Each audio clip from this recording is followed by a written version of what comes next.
Bismillahirrahmanirrahim. Paslun ariyata ji pasal yajibu wajib ala kulli mukallafin wajib kasakabe jalma mukallaf.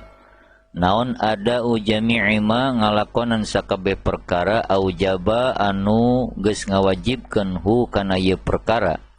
Saha Allah Gusti Allah alaihi ka itu si jalma mukallaf.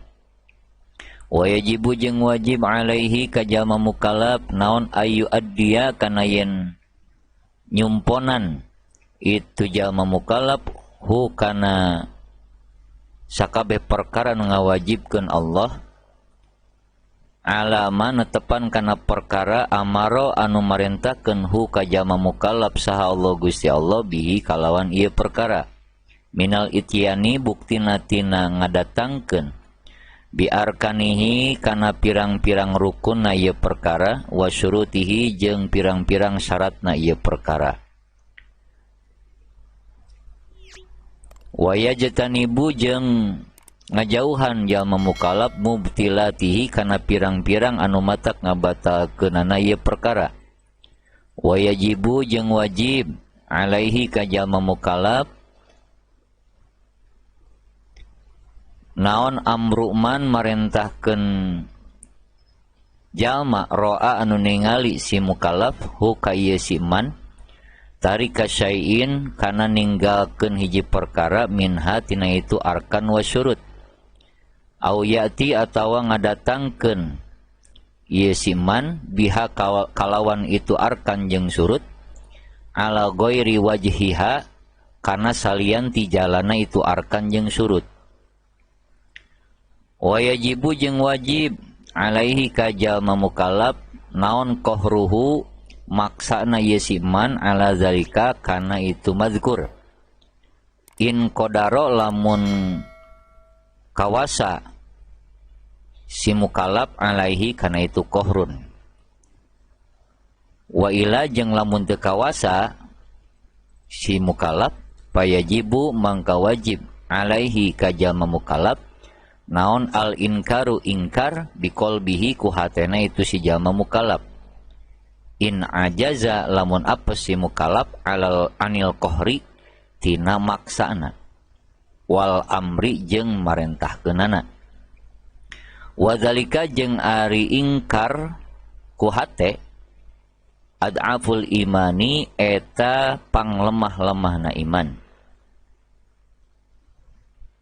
ae aqalluma tegesna pangsaeutikna perkara yalzamu anu misti ieu perkara al insana ka manusa ing dal ajzi dina nalika apes wa yajibu jeung wajib naon tarku jami'il muharramati ninggalkeun kana sakabeh perkara anu diharamkeun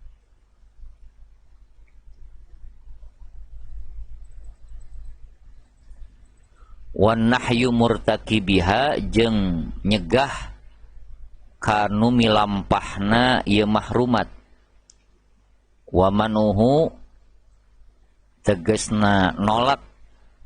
kasi murtakib kohron kalawan maksa minha tina itu mahrumat in qadaro lamun kawasa si jalma mukallaf alaihi kana itu nahyu jeung man'u wa ila jeung lamun teu mampu wajaba tah wajib alaihi ka jalma mukallaf naon ayyun kiro kana yen ingkar